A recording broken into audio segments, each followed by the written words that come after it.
जो एवरेज बयस केते के कहि परिबे 28 बयस 2020 रे जो हेइतिला ता हिसाब रे 28 बयस होउची एवरेज एज ता माने अधारू अधिक पॉपुलेशन 30 वर्ष रु कम युव शक्ति ही आम देश को गढ़िबारे प्रमुख भूमिका निर्वाह करिवे। आपण मानकर एटी उपस्थित से आगामी दिन रे जो विप्लव दरकार जो विकास दिगरे आमे जीवु जो पुश दरकार आपण को उपस्थित ही गोटे बहुत बड़ और क्लियर मेसेज दउची। मो बहुत छोट बेलू जो परिवार मु आसी मो जेजे बापा डॉक्टर थिले सीडीएमओ हेके रिटायर हेले आमे देखिछु जेजे मांको टू स्टोरी सुनिछु सब बेले कि सब बेले घरर द्वार खोला जे पेशेंट जिते बेले कोन असुविधा हे गला राती अधारे 2टा बेले 3टा बेले भी आसी कि घरे पहुंचंती घरर द्वार सब बेले खोला पेशेंट कर सेवा रे सेही बळी जेजे बापांकर बापा हमर महांगार प्रथम विधायक मध्य थिले तो सेही परिवार रे छोट बेलू आमे देखी आसीचु कि निज विषय भाविले चिंता करिले खाली हबो नाही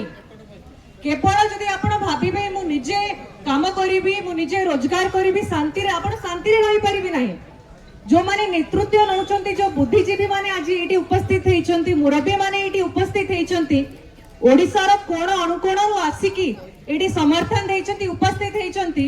से माने कोठो आपण से मेसेज टा पाई परिबे। जो माने निज घर छाड़ी की गोटे साही रो नेतृत्व नउचंती बहुत जगार नेतृत्व नउचंती से पदरे जे कि छिडा होचंती अन्य मानक पाई किछि काम करूचंती ताहाले ही मनरे जो आपण शांति पाइबे जो सुख पाइबे सेडा आ को सुख रु बळ नहे। मते एबे भी मने अछि 99 बात्या जते बेले हबा हेइथिला आमे मेहंदीपुर रे रहउतलु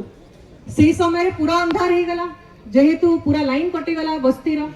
आम घरे गोटे डीजी थिला सेही समय रे मते एबे भी मने अछि सेही समय रे जेहेतु साही रे आमे गोटे परिवार हिसाब रे रहू निज घरे केवल सीमित हेकि रहू ना गोटे साही आमर समस्ते कटक सहर रे सेही हिसाब रे गोटे परिवार हिसाब रे आम रहू तो सेही डीजी रो मते एबे भी मने अछि मु बहुत छोट थिली बापा को पाखरे जेतेले साही लोक आस्थिले तुरंत से डीजी रो आमे जो लाइट गुडा को स्ट्रीट रो लाइट्स गुडा देइथिलो लोक माने केमती शांति रे रहिबे खाइबा दबा से दबा सब जिंस से समय रे करथिले सेही समय राजनीति रे पाद रखी नथिले सेही समय केवल घर बाहरी थिले कि आमे बापा बाहरी थिले कि केमती मोर लोक माने केमती सुख रे रहि परिबे मो घर भितरे शांति रे रहिले हबो नाही। तो सेही मनोभाव मो अति धन्य माने करूची कि कटकवासी विश्वास करके मते मध्य निर्वाचित करके ए बयस रे विधानसभा पठेइछंती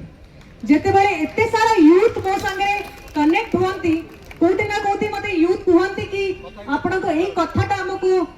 ठीक लागिला हम मन को छुईला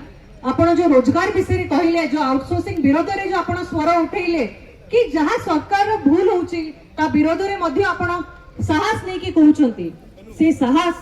हमकु स्वामी विवेकानंद सिखैचंती युवा माने को सिखैचंती केवल युवा माने चाहिले से साहस आपण मानक भितरे अछि शक्ति आपण मानक भितरे अछि। आपण कोन भाबुचंती कि देशटा को कौन प्रधानमंत्री चाहिए देशटा को पूरा